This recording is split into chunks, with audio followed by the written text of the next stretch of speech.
The crimson light of sunset washed over the small wooden cross, casting a long shadow over the freshly turned earth as Nora Valenti clutched a handful of dirt so tightly that her knuckles turned white. 3 days had passed since they'd lowered David's coffin into the ground, yet she remained, a statue of grief amidst the whispers of wild prairie grass. Wyoming Territory, 1878. The unforgiving landscape that had stolen her husband of barely 1 year now seemed to mock her with its beauty, rolling hills ablaze with wildflowers, distant mountains cutting a jagged line against the heavens. Nora had come west with dreams of building something beautiful. Instead, she dug a grave. Pneumonia, the doctor had said, as if naming the enemy might somehow lessen its victory. David had been strong, vital, a homesteader with calloused hands and gentle eyes. Then winter came, harsh and unrelenting. By spring he was gone. The sun dipped lower, painting the tombstone in deepening shades of orange and red. Soon darkness would come, as it had every night since the funeral, and like those nights before, Nora had no intention of leaving. She'd spread her blanket beside the grave, whispered her prayers, and waited for sleep that rarely came. "You plan on sitting there till kingdom come?" The voice startled her from behind. Nora didn't turn.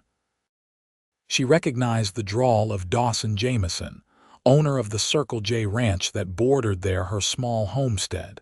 He'd been at the funeral, standing at a respectful distance, hat in hand like all the others.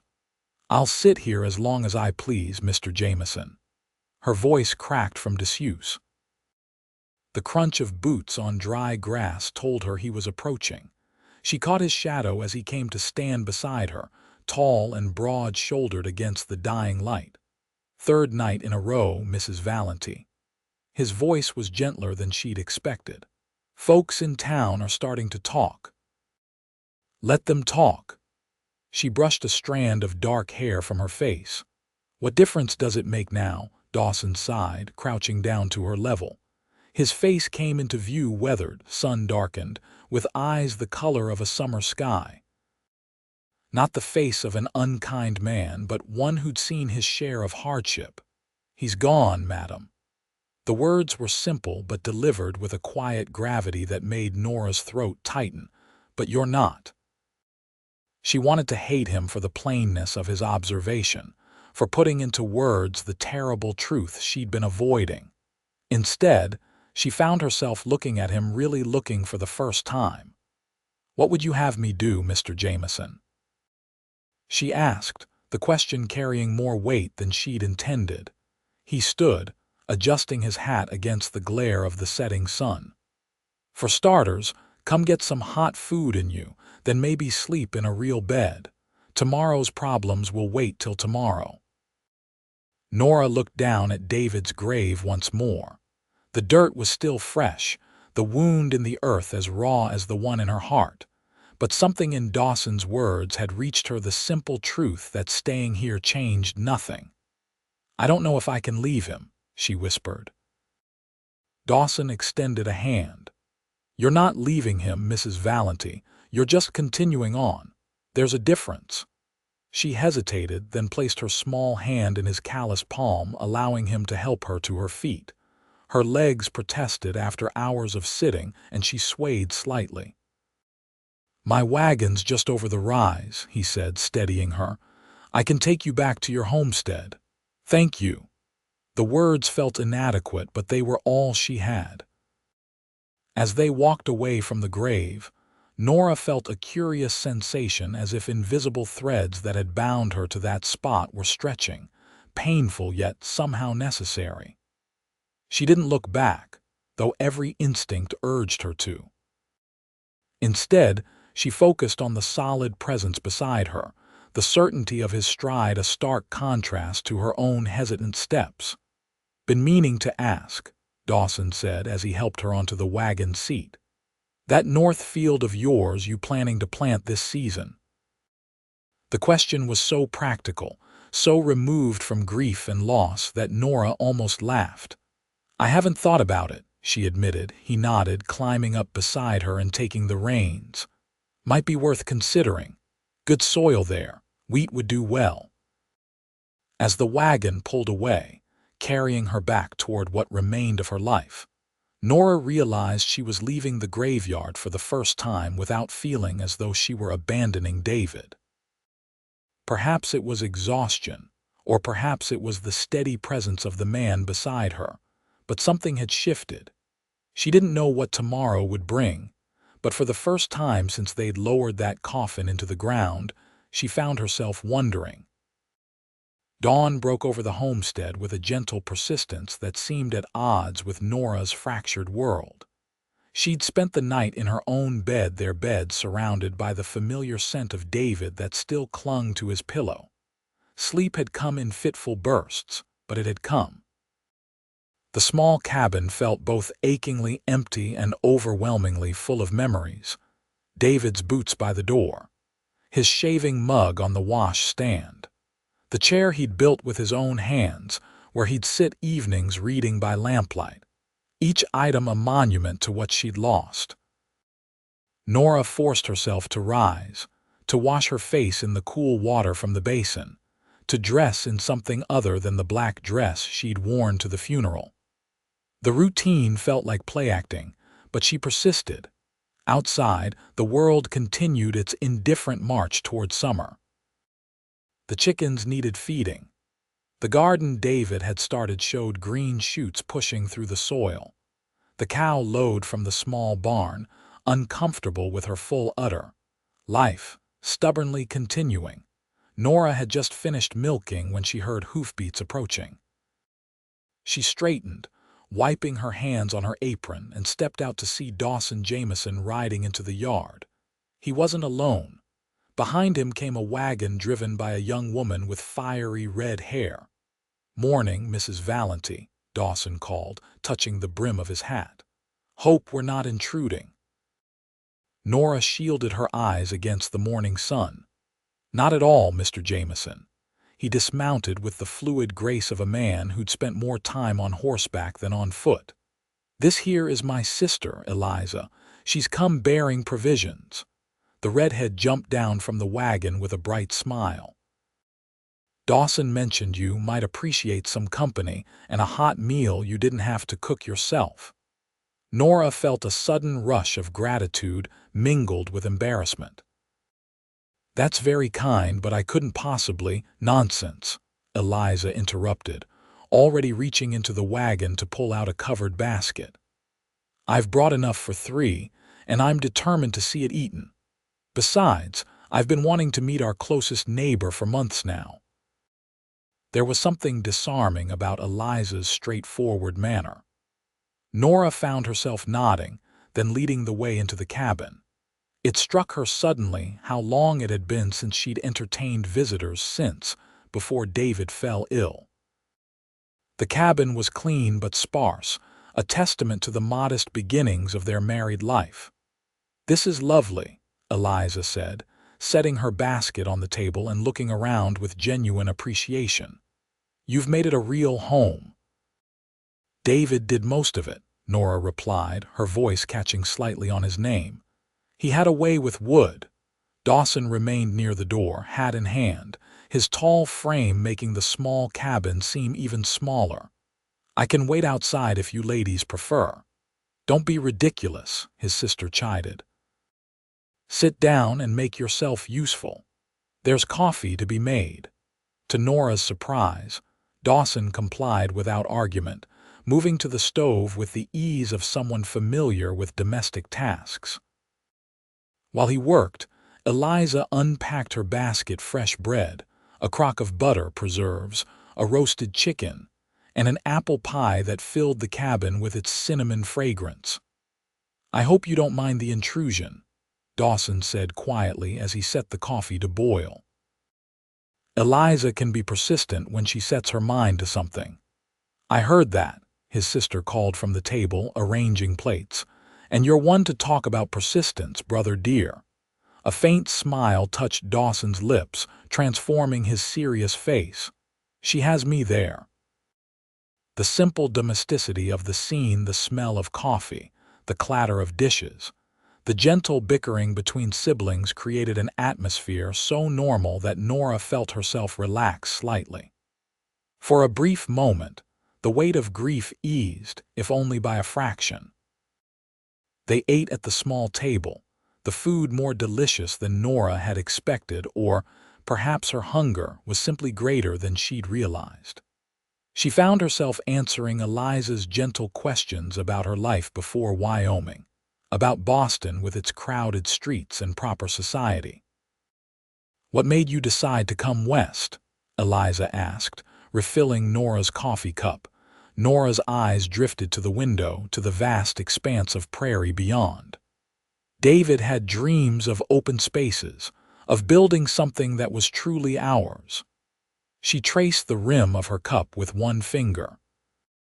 "I had dreams of adventure." "And did you find it?" "Your adventure?"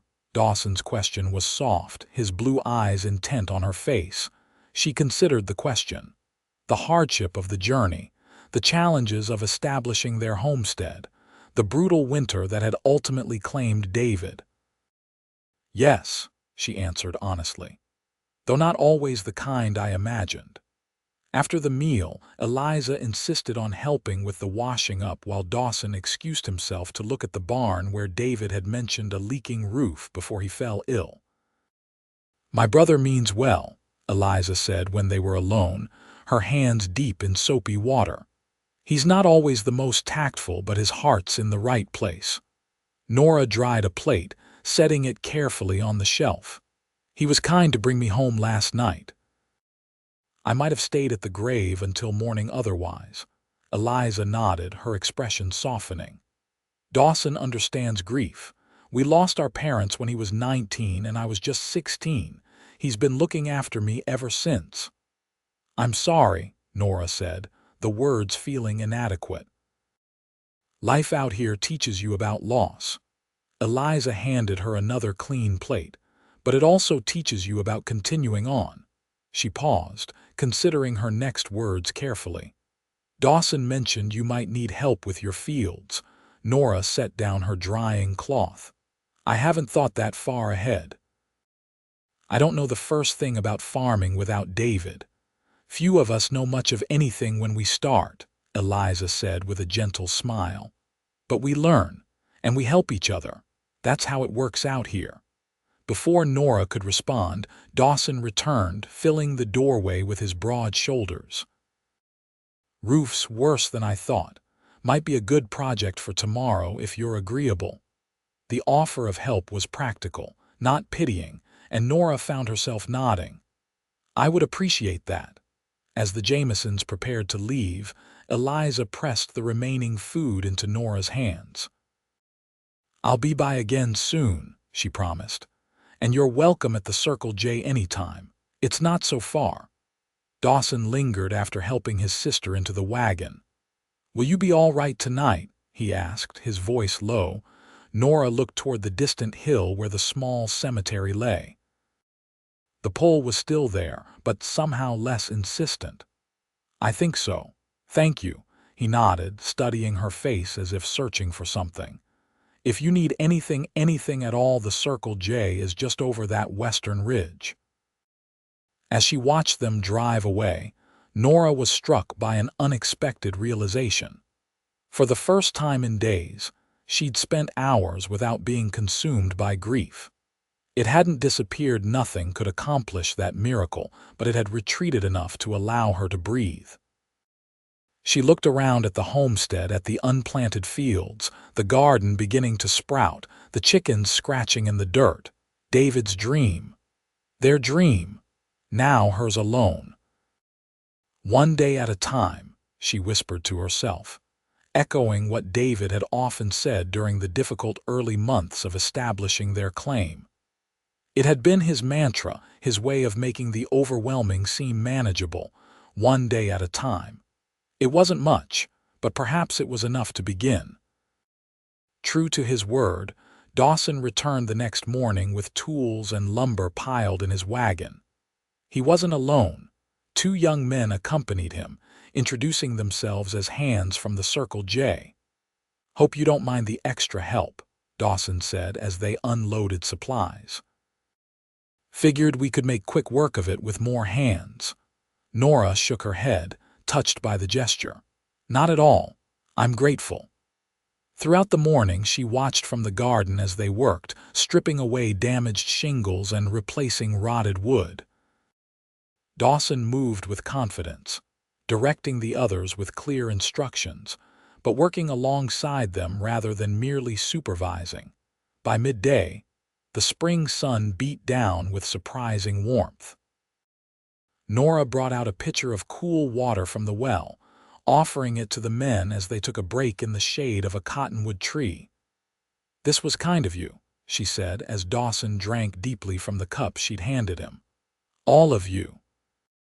One of the younger men, Tom, he'd said his name was, grinned easily. "Boss makes it sound like we had a choice." Dawson shot him a look that was more amused than annoyed. "These boys needed the experience. My roof doesn't leak."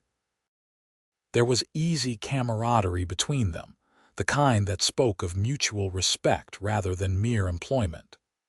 Nora found herself wondering about Dawson Jamison, how he'd come to own the Circle J, what kind of man he was beyond the neighbor who'd found her at David's grave.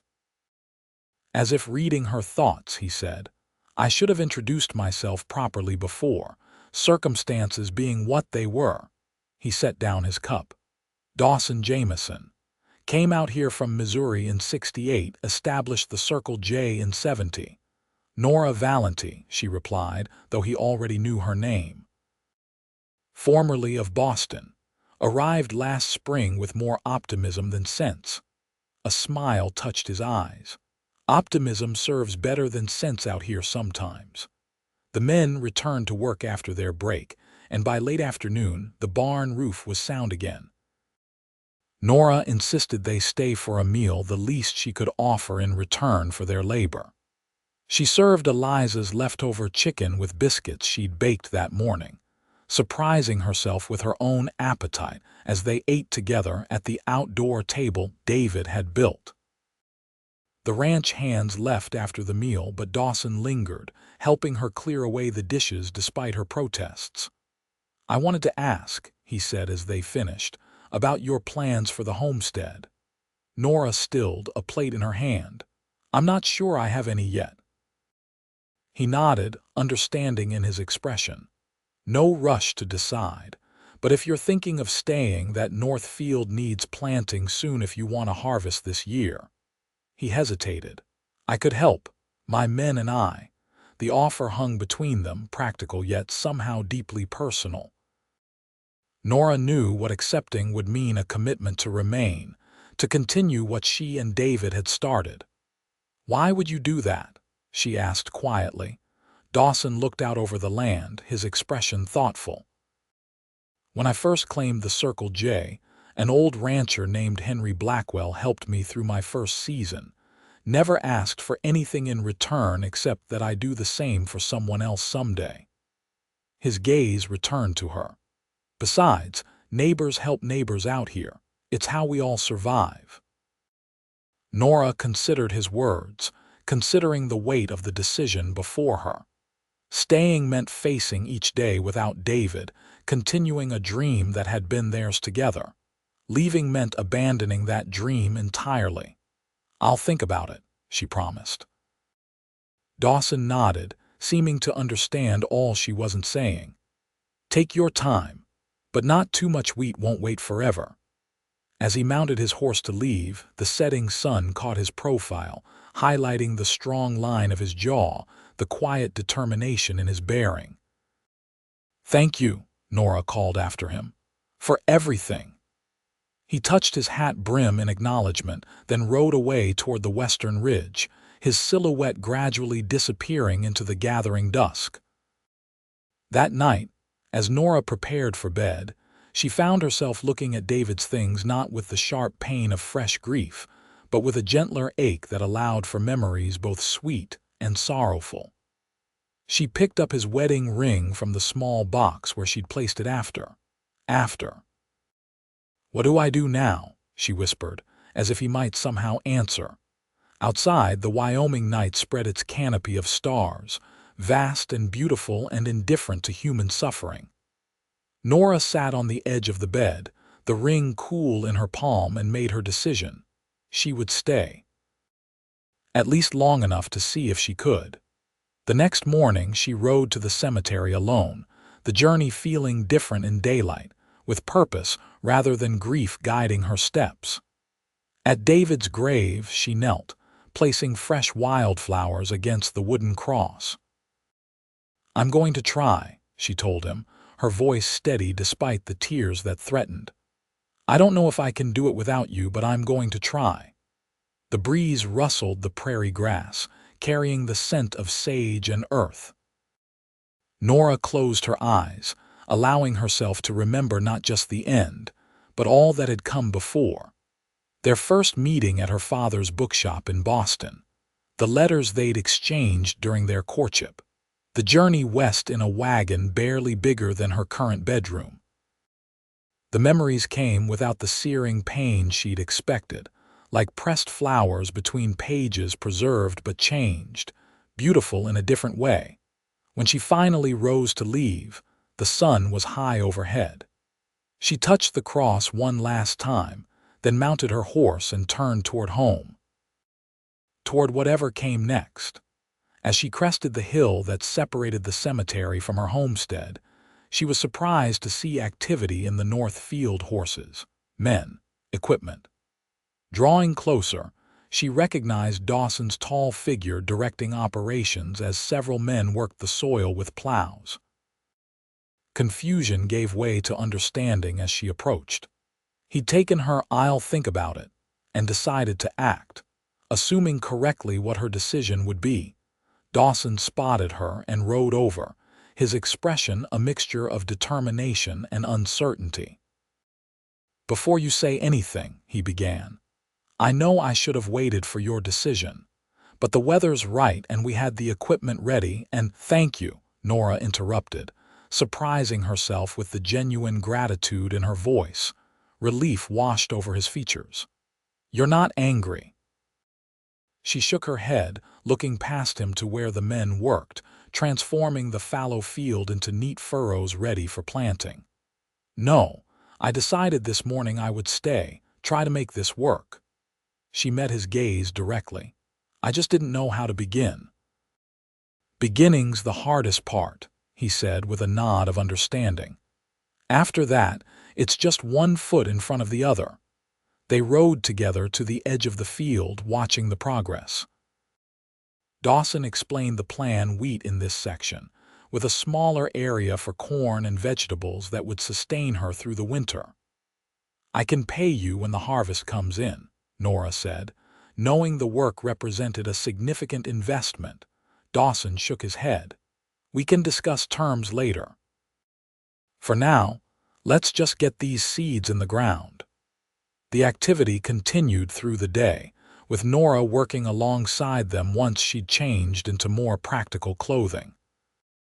The physical labor was exhausting but oddly satisfying, the simple act of preparing the earth for new growth feeling symbolic in ways she couldn't fully articulate.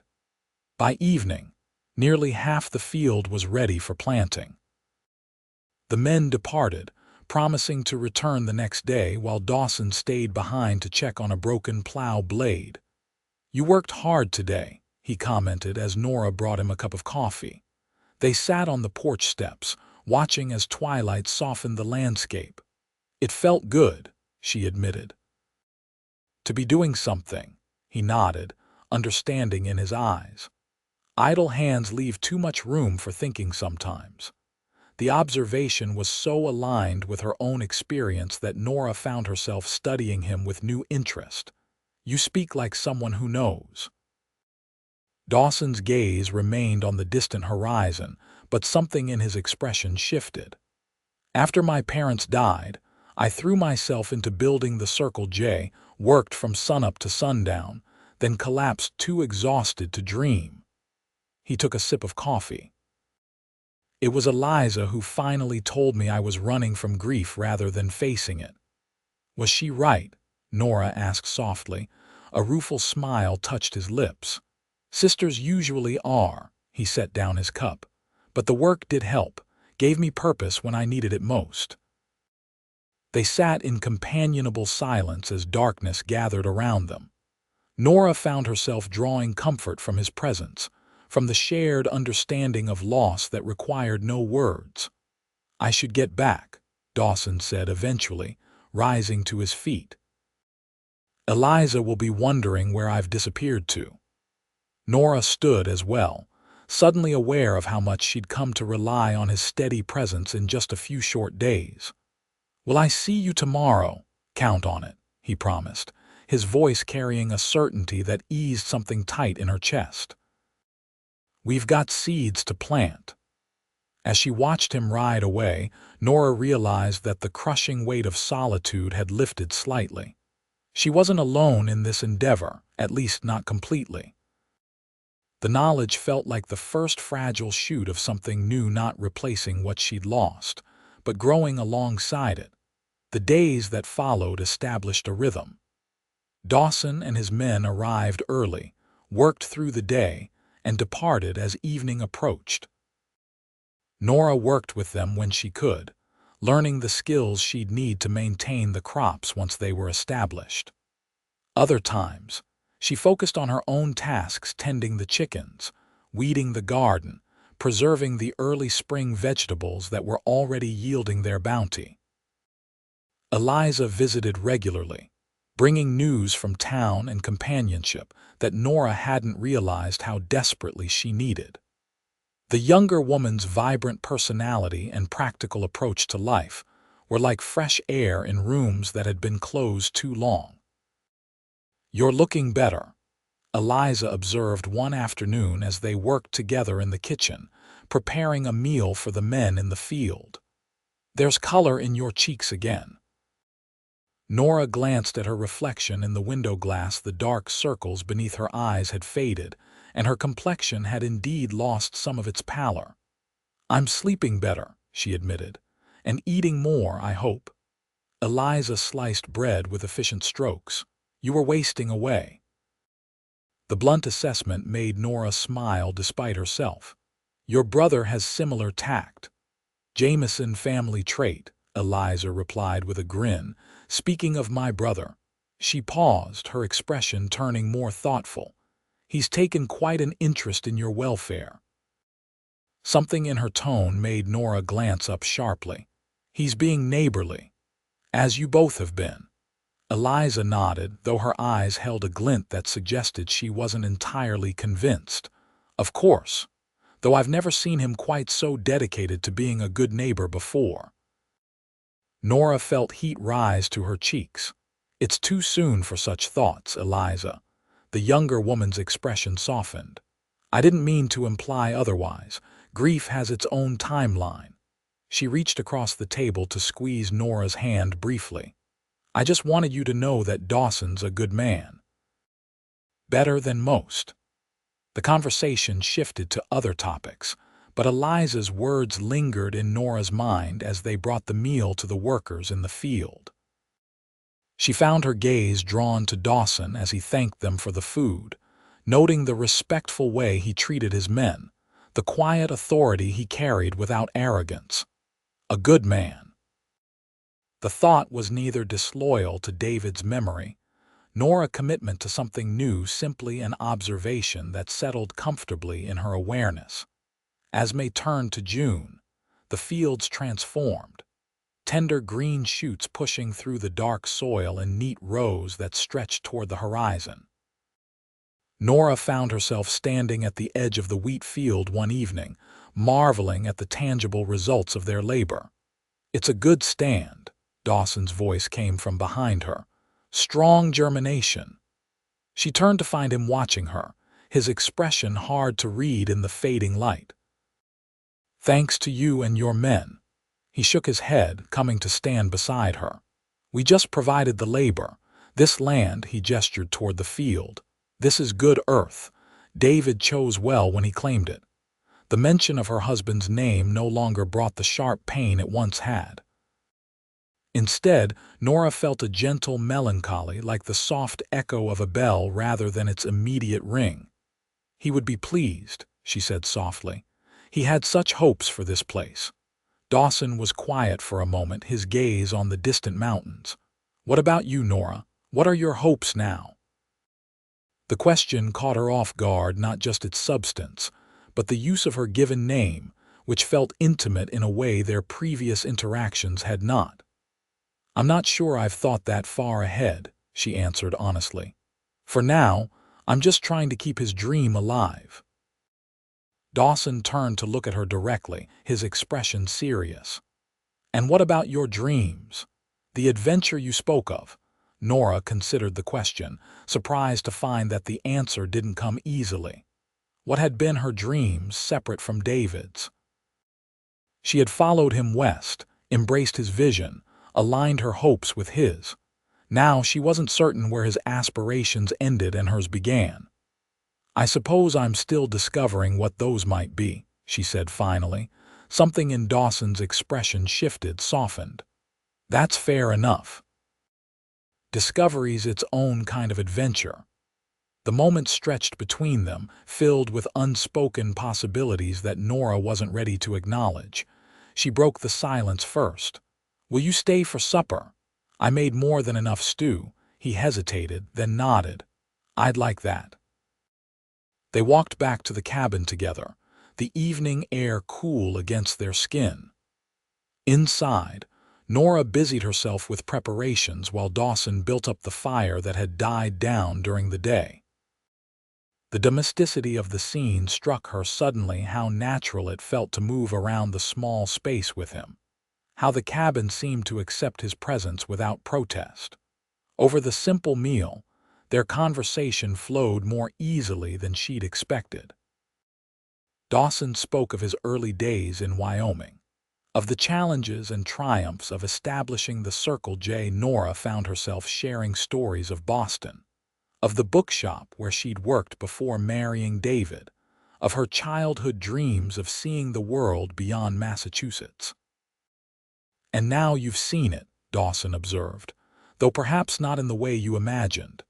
Nora glanced around the modest cabin so far from the society she'd known. "No, not as I imagined, but there's a beauty here I never expected." Her gaze returned to him. A different kind of richness. Something flickered in his eyes, recognition, perhaps, or agreement. "That's the thing about dreams. Sometimes the ones that find us are better than the ones we went looking for." As he prepared to leave, standing in the doorway with his hat in his hands, Nora was struck by a sudden reluctance to see him go.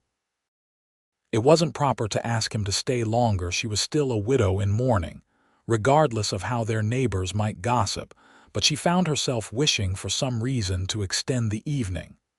"Thank you," she said instead, "for everything you've done." Dawson settled his hat on his head, his expression thoughtful. "There's a social gathering in town this weekend. Dancing, food, the usual affairs." He hesitated. "Might do you good to see some different faces. If you're interested, Eliza and I could stop by on our way." The invitation surprised her. She hadn't been to town since before David's death, hadn't considered rejoining social life. "I don't know if I'm ready for that," he nodded, understanding in his eyes. "No pressure. The offer stands if you change your mind." He stepped out into the night. "Good evening, Nora." "Good evening, Dawson," she replied, the use of his first name feeling like a small yet significant step. After he'd gone, Nora sat alone by the fire, considering his invitation. A social gathering seemed simultaneously appealing and terrifying, a return to life, with all its messy complications and judgments. She wasn't naive. She knew how tongues wagged in small communities, knew that her friendship with Dawson had likely already sparked speculation. But perhaps that was part of moving forward, facing the opinions of others with the same courage she'd needed to face each day without David. Decision made. She rose and went to the trunk at the foot of her bed, opening it to reveal the few nice dresses she'd brought from Boston. They seemed like relics from another life, a woman she barely recognized anymore. But among them was a simple blue dress, modest enough for a widow but prettier than the practical garments she'd worn these past weeks. She lifted it out, holding it against herself as she stood before the small mirror. The woman who gazed back at her was changed, thinner, certainly, with new lines at the corners of her eyes, but also somehow stronger. More present. Saturday arrived with clear skies and a gentle breeze that carried the scent of summer across the prairie. Nora spent the morning attending to chores, then bathed in water warmed on the stove, washing her hair and allowing it to dry in the sun as she sat on the porch. The ritual of preparation felt both foreign and familiar, like rediscovering a skill long forgotten. She arranged her hair in a simple knot, put on the blue dress that still hung a bit loose on her diminished frame, and even dabbed a touch of rose water behind her ears, a small luxury from her previous life that she'd saved for special occasions. When the sound of approaching wheels reached her, Nora felt a flutter of nervousness. Was this a mistake? Would people judge her for appearing in public so soon after David's death? But then the wagon came into view with Eliza waving enthusiastically and Dawson at the reins, and her doubts receded. Whatever came, she would face it with friends beside her. "You look lovely," Eliza declared as Nora approached the wagon. She wore a green dress that complemented her red hair, her face alight with excitement.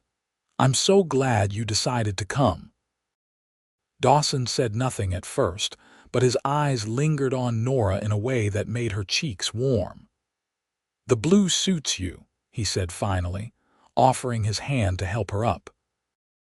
The ride to town was filled with Eliza's chatter about who would be attending and what food might be served, interspersed with local gossip that Nora had missed in her isolation. Dawson contributed occasionally, his deep voice a pleasant counterpoint to his sister's animated tones. As they approached the town, Nora felt her anxiety return. The small settlement of Clearwater consisted of a main street with the essential businesses: general store, blacksmith, saloon, small hotel, and a community hall where the gathering would be held. "There's quite a turnout," Eliza observed as they pulled up beside other wagons and horses. "Must be half the county here." Dawson helped both women down, his hand lingering slightly longer in Nora's than strictly necessary. "Remember," he said quietly for her ears alone, "we can leave whenever you wish." The understanding in his eyes steadied her. "Thank you." Inside, the hall was transformed with bunting and lanterns, tables laden with food, and a small group of musicians tuning their instruments. Conversations hummed around them, punctuated by laughter and the clinking of glasses. Nora felt eyes turn toward her as they entered, curious, assessing, some sympathetic. She lifted her chin slightly, determined not to show how vulnerable she felt. Eliza immediately drew her toward a group of women near the refreshment table, making introductions with infectious enthusiasm. To Nora's relief, they welcomed her warmly, expressing condolences for her loss, but then moving naturally to include her in their conversation. Across the room, Dawson watched for a moment before joining some of the men gathered near the makeshift bar. Nora found her gaze drifting to him occasionally, noting how others seemed to defer to him slightly, a subtle acknowledgement of his position as one of the area's more established ranchers. As the evening progressed, Nora surprised herself by enjoying the company, the simple pleasure of conversation that wasn't weighted with grief or practical concerns. The music started, couples taking to the floor for reels and waltzes that filled the hall with energy and laughter. She was content to watch until Eliza insisted she join a ladies' circle dance that required no partner. The steps came back to her after initial hesitation, and Nora found herself smiling, even laughing as they twirled and clapped in time with the fiddle's bright melody. When the dance ended, she stepped back, flushed with exertion and unexpected joy. As she made her way to the refreshment table, a voice stopped her. "Mrs. Valenti, isn't it? David's widow." She turned to find an older man regarding her with narrowed eyes. His tone wasn't friendly, carrying an edge that immediately put her on guard. "Yes," she answered simply. "Seems mighty soon for dancing and socializing," he continued, his voice carrying enough to draw attention from those nearby. "Hardly respectful to poor David's memory." Nora felt heat rise to her face, not embarrassment but anger at his presumption. Before she could respond, another voice cut in. "Mr. Hargrove." Dawson appeared at her side, his tone pleasant but with steel underneath. "I wasn't aware you'd been appointed arbiter of proper mourning periods." The older man's expression soured. "Just making an observation, Jamison. No need to get defensive on the lady's behalf." His eyes moved between them speculatively. "Unless you have particular reason to do so." The implication hung in the air, crude and deliberate. Nora felt a surge of indignation, but Dawson spoke first, his voice level but cold. "Mrs. Valenti is my neighbor and friend, and she's suffered a loss greater than you can imagine. She honors her husband by continuing to live her life with dignity." His gaze hardened. "Now, I suggest you find conversation elsewhere before you say something you'll regret." Hargrove muttered something under his breath but moved away, apparently unwilling to challenge Dawson further. "I'm sorry about that," Dawson said, turning to Nora with concern in his eyes. "Hargrove's opinion isn't shared by most here." Nora took a steadying breath. "Thank you for intervening, though I could have handled him." A smile touched Dawson's lips. "I don't doubt it, but some battles aren't worth your time." The music changed to a slower waltz, couples moving onto the floor with arms around each other. Dawson hesitated, then held out his hand. "Would you care to dance, Nora? Only if you're comfortable." She knew accepting would fuel exactly the kind of gossip Hargrove had insinuated. But in that moment, Nora found she didn't care. Life was short and unpredictable. David's death had taught her that much. And this small pleasure, this simple human connection, seemed worth whatever whispers might follow. "Yes," she said, placing her hand in his. "I would." His arm slid around her waist as they moved onto the floor, strong and steady. Nora was acutely aware of his nearness, of the subtle scent of soap and leather that clung to him, of how her hand seemed to fit naturally in his larger one. They moved together with surprising ease, as if they'd danced before. Nora kept a proper distance between them, mindful of watching eyes, but still found herself drawn into the moment, the music, the movement, the strange comfort of being held after so many weeks of solitude. "You dance well," Dawson commented, his voice low enough that only she could hear. "My father insisted on lessons," she replied. "He believed a proper Boston lady should be accomplished on the dance floor. Wise man, your father." The dance ended too soon, and they separated with a propriety that belied the connection Nora had felt while in his arms. As they returned to where Eliza waited, beaming at them both, Nora noticed Hargrove watching from across the room, his expression sour. "Let him look," she thought with sudden defiance. "Let them all look." For the remainder of the evening, Nora allowed herself to simply enjoy the company, the music, the feeling of being part of something again. When they finally departed, the night air cool against her flushed skin, she felt lighter somehow, as if she'd set down a burden she hadn't realized she was carrying. On the journey home, she sat between Dawson and Eliza, their shoulders occasionally touching as the wagon swayed. The contact felt comforting rather than intrusive, a reminder that she wasn't alone. "Thank you both for persuading me to come," she said as they approached her homestead. "It was healing in a way I didn't expect." Eliza squeezed her hand. "We're just glad to see you smiling again." When they reached her cabin, Dawson helped her down, his hand strong at her waist. "I'll check on your wheat tomorrow," he said, seemingly reluctant to leave. "Make sure everything's progressing as it should." Nora nodded, equally hesitant to end the evening. "I'd appreciate that." After they'd gone, she stood in the doorway of her cabin, looking out at the land silvered by moonlight. For the first time since David's death, the future didn't seem like an empty void to be endured. Instead, it held possibilities uncertain, perhaps, but real. As promised, Dawson arrived the next morning to inspect the crops. Nora joined him in the field, listening as he explained what to watch for as the wheat matured, how to identify potential problems before they spread. "You've become quite the farmer," she observed as they walked between the rows. He smiled slightly. "Cattle's my primary business, but I've learned crops over the years. Can't always count on one source of income out here." They continued their inspection, the conversation flowing easily between practical matters and more personal topics. Dawson spoke of his plans to expand the Circle J, while Nora shared her gradual adjustment to life on the homestead. "I never imagined I could manage on my own," she admitted. "When David died, I thought I'd have to sell and return east." Dawson studied her, shielding his eyes against the sun. "And now." Nora looked across the fields at the cabin where she'd made a home, at the garden David had started that she'd expanded.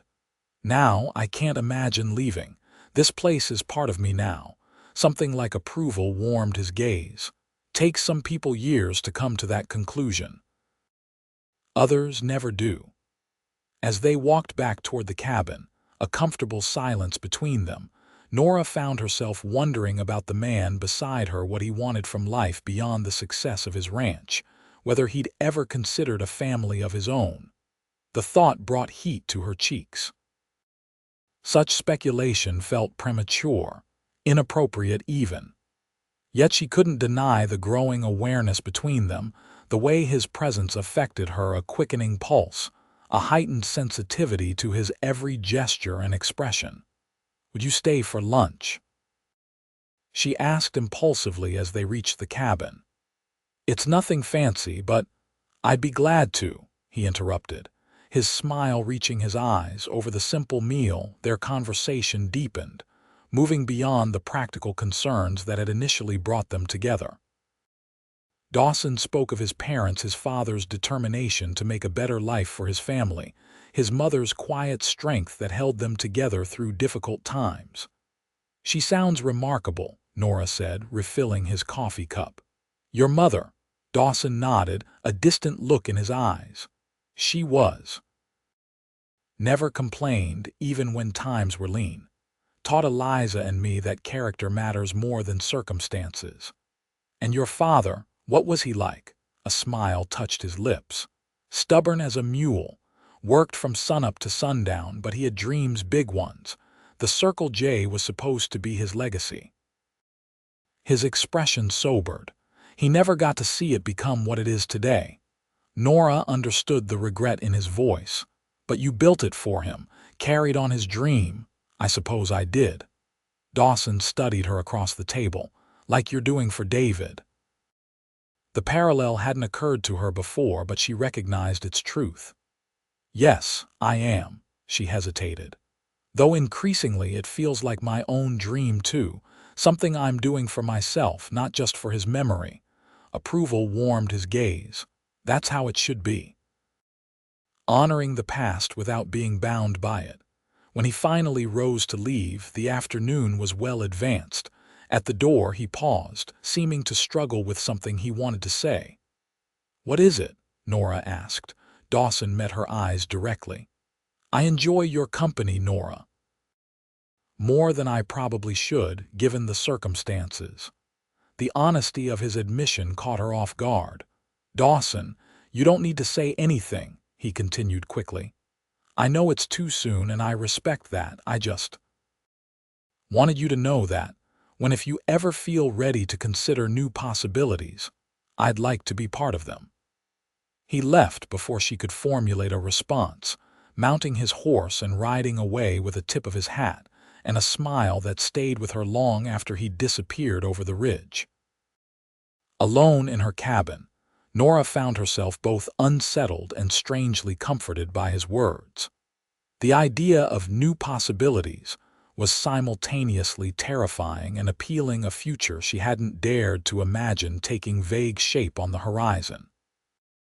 That night, as she prepared for bed, she found herself looking at David's photograph on the bedside table, his serious expression so at odds with the warmth and humor she remembered.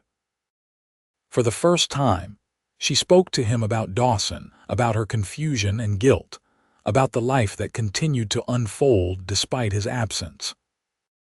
Whether it was imagination or the release of finally articulating her feelings, Nora almost felt she could hear David's response, gentle, understanding, urging her toward happiness rather than extended mourning. I'll always love you, she whispered to the photograph. That won't change. But perhaps she was beginning to understand.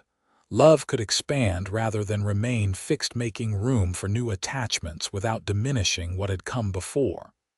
As June gave way to July, the wheat grew tall and golden under the relentless Wyoming sun. Nora's days fell into a rhythm, tending her garden in the cooler morning hours, preserving vegetables for the coming winter, maintaining the small homestead with increasing confidence. Dawson continued to visit regularly, though with a new carefulness that respected the boundaries his admission had acknowledged. Sometimes he brought Eliza. Other times he came alone with some practical reason, checking on the crops, delivering supplies from town, helping with repairs that exceeded Nora's abilities. Their conversations remained easy, but underneath ran a current of awareness that hadn't been there before, a potential that neither of them acknowledged directly, but both felt nonetheless. One evening in late July, as they sat on her porch watching a spectacular sunset paint the western sky in shades of gold and crimson, Nora found herself studying his profile, the strong line of his jaw, the slight crinkles at the corners of his eyes that deepened when he smiled. You're staring, he observed without turning his head. Heat rose to her cheeks. I was just thinking. Now he did look at her, curiosity in his expression. About what? Nora hesitated, then decided on honesty. About how different my life is from what I expected when David and I came west. About how grief changes a person. She met his gaze directly. About you. Something flickered in his eyes, hope perhaps, or caution. And what conclusions have you reached? That grief doesn't follow rules or timelines, she said slowly. That feelings come when they come, whether convenient or not. She took a deep breath. And that I'm not the same woman who sat by David's grave those months ago. Dawson was very still, his expression intent. No, he agreed quietly. You're not. The space between them seemed to contract, filled with unspoken possibilities. Nora felt as though they stood at a crossroads, each word, each gesture determining which path they would take.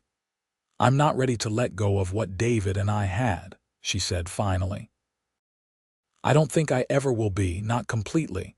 Dawson nodded, understanding in his eyes. I wouldn't ask you to. But, she continued, her heart beating faster, I think perhaps I'm ready to consider those new possibilities you mentioned. The words hung between them, an acknowledgement of what had been growing these past months, a connection neither had sought but both now recognized. Slowly, carefully, Dawson reached for her hand, his calloused fingers gentle as they closed around hers. The simple contact sent warmth spreading through her, a sensation both comforting and exhilarating. I'd like to court you properly, Nora Valenti, he said, his voice low and serious. If you'll allow it. The formal request, so unexpected yet so fitting, brought a smile to her lips. "I think I would like that." They remained on the porch until the stars emerged, talking of small things and large, their hands still joined in a connection that felt both new and somehow inevitable. When Dawson finally left, pressing a chaste kiss to the back of her hand before mounting his horse, Nora stood watching until he disappeared into the darkness. The future that had once seemed a barren landscape now held the promise of something she hadn't dared to hope for. Not happiness exactly, not yet, but the possibility of it. And for now, that was enough. August brought the wheat harvest, turning Nora's homestead into a hub of activity as Dawson brought men and equipment to bring in the crop before summer storms could damage it. The work was exhausting but satisfying, the golden grain filling wagons that would be taken to the mill in town. Nora worked alongside everyone else, her skin tanning beneath the relentless sun, her hands growing calloused from labor she would once have thought beyond her capabilities. There was a pride in the accomplishment that surprised her, this tangible result of perseverance, this proof that she could not merely survive but flourish. "It's a good yield," Dawson told her one evening as they calculated the expected return. "Better than I hoped for first-year land." Nora nodded, studying the figures with satisfaction. "Enough to see me through the winter and plant again in spring, and some extra besides." He looked up from the papers spread across her kitchen table, pride evident in his expression. "You've done well, Nora." "We've done well," she corrected gently. "I couldn't have managed without your help."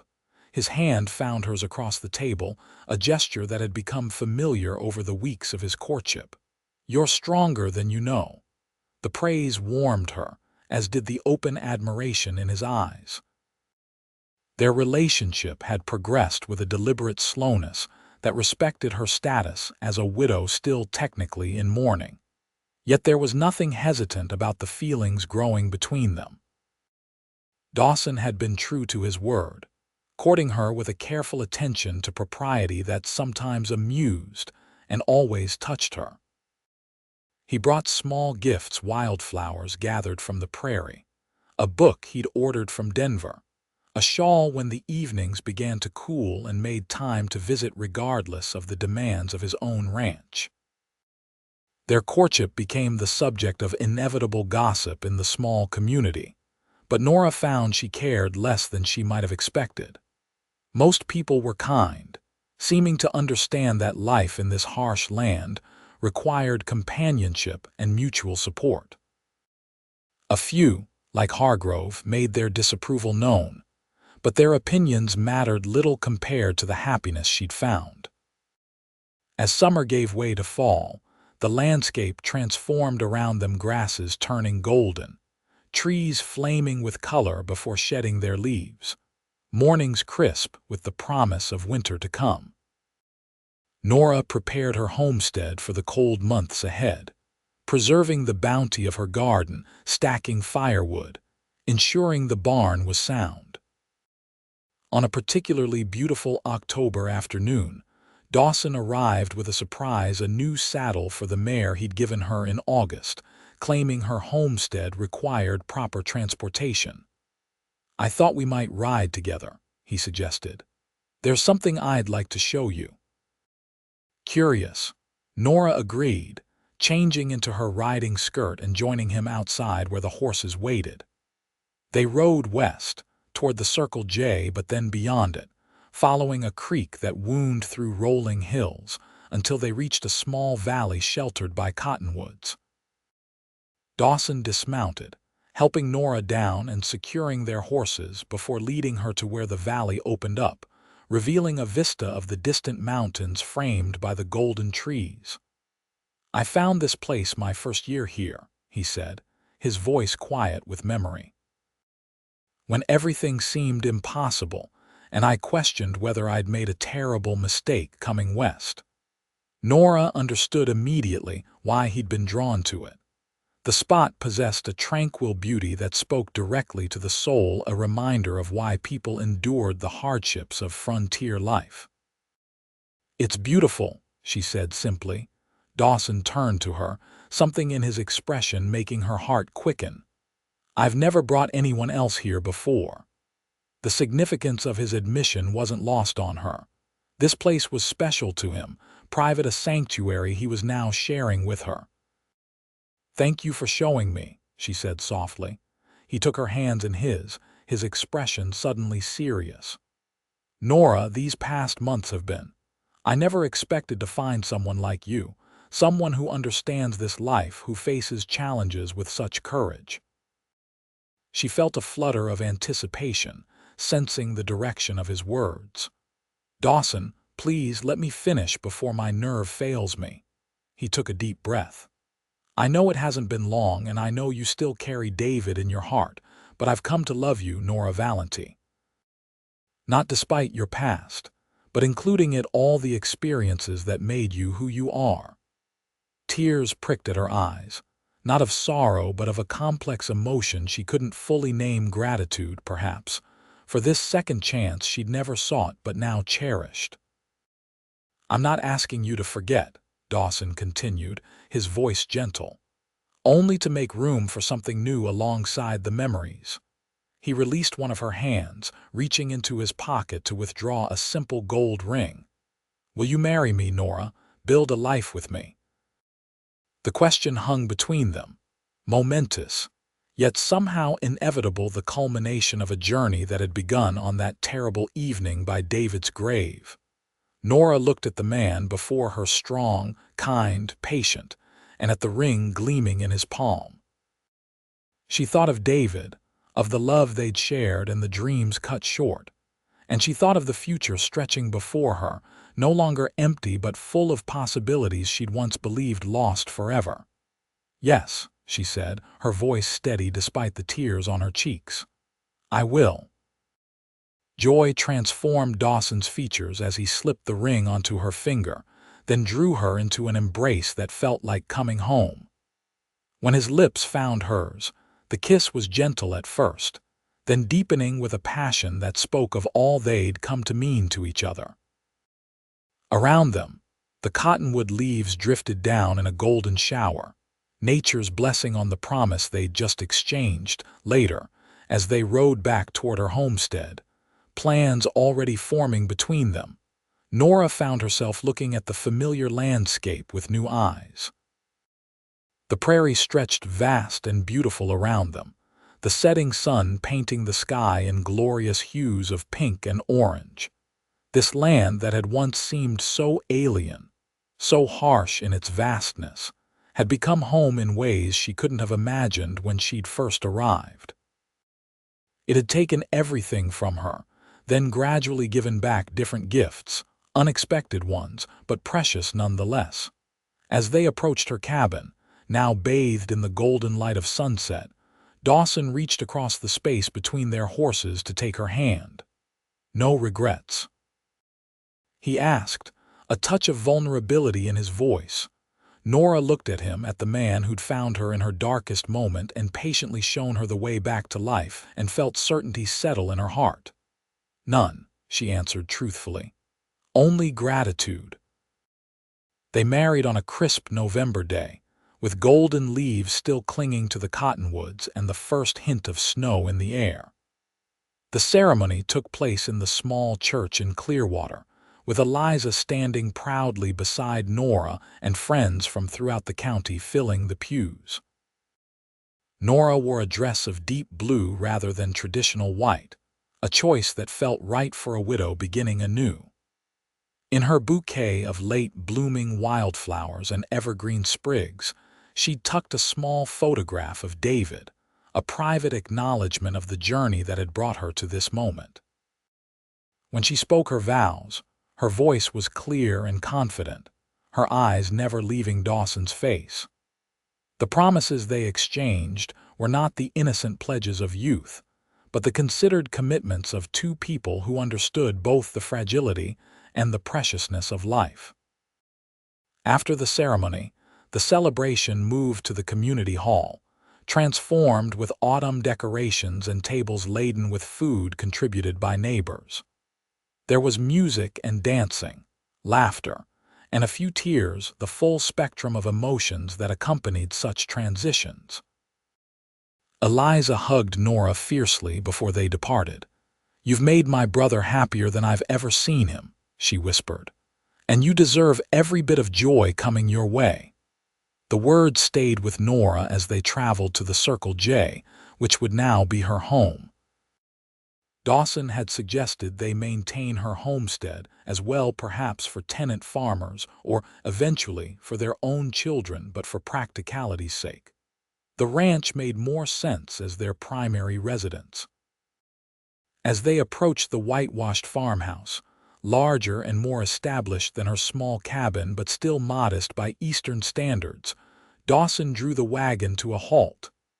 "Welcome home, Mrs. Jamison," he said softly, using her new name for the first time. Before she could respond, he was out of the wagon and coming around to her side. In one fluid motion, he lifted her into his arms. "Dawson," she exclaimed, laughing. "What are you doing, carrying my bride across the threshold?" he replied with a grin. "It's tradition." "I'm hardly a traditional bride," she pointed out, even as her arms went around his neck. His expression softened. "You're exactly the bride I wanted."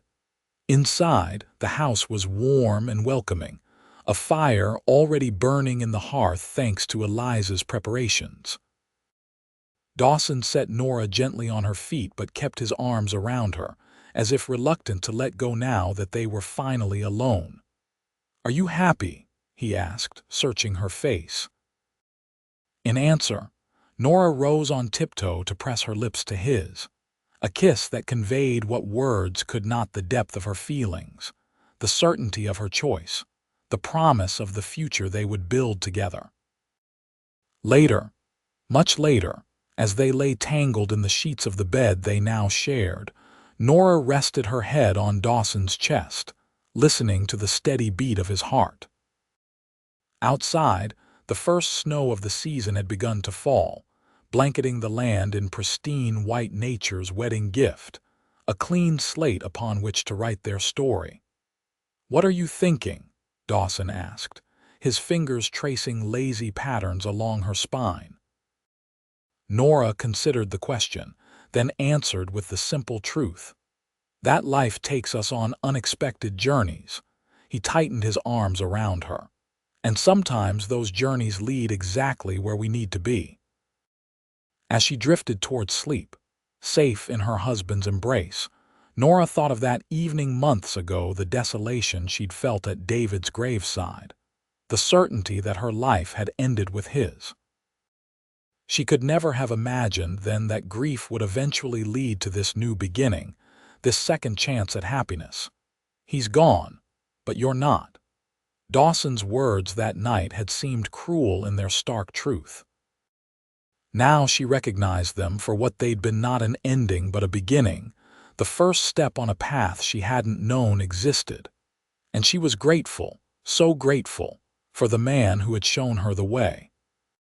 Spring came to Wyoming with its usual drama, late snows giving way suddenly to warm winds and explosive growth, the prairie transforming from brown to green almost overnight. On the Circle J, calving season brought sleepless nights and exhausting days, with Dawson and his men working around the clock to ensure the health of the new arrivals. Nora found her place in this rhythm of ranch life, learning new skills while applying those she'd developed on her own homestead. The transition hadn't been without challenges, adjusting to a household that included ranch hands at mealtimes, navigating her new role as Mrs. Jamison rather than the widow Valenti, combining her possessions and habits with Dawson's established routines. But the difficulties were far outweighed by the joys: falling asleep each night in her husband's arms, waking to his smile, sharing the daily triumphs and tribulations of building a life together. In Dawson, She'd found not just a protector or provider, but a true partner, someone who valued her opinions, respected her independence, and loved her completely. On a particularly beautiful May morning, with wildflowers carpeting the prairie and the scent of new growth hanging in the air, Nora rode out to visit her homestead. Though they maintained it with regular attention, keeping the garden and small orchard David had planted, she hadn't been there in several weeks due to the demands of calving season. As she approached the familiar cabin, memories washed over her, arriving with David full of hope and determination. The happy months of establishing their home, the terrible winter of his illness, the long, lonely period of grief, and finally, Dawson's steadfast presence as she found her way back to life. She dismounted, allowing her mare to graze while she walked the property. The wheat field lay fallow this season, but the garden was coming along nicely thanks to the young couple from town who lived in the cabin now, working the land in exchange for a share of the harvest. Her path eventually led her to the small cemetery on the hill. David's grave was well maintained, with fresh flowers suggesting the tenant family had been caring for it in her absence. The wooden cross remained, though Dawson had helped her commission a proper headstone that now marked the spot. Nora knelt beside it, brushing her fingers across the engraved name. "Hello, David," she said softly, feeling none of the awkwardness that might have been expected in speaking to her first husband while married to her second. "The apple trees you planted are blooming beautifully this year."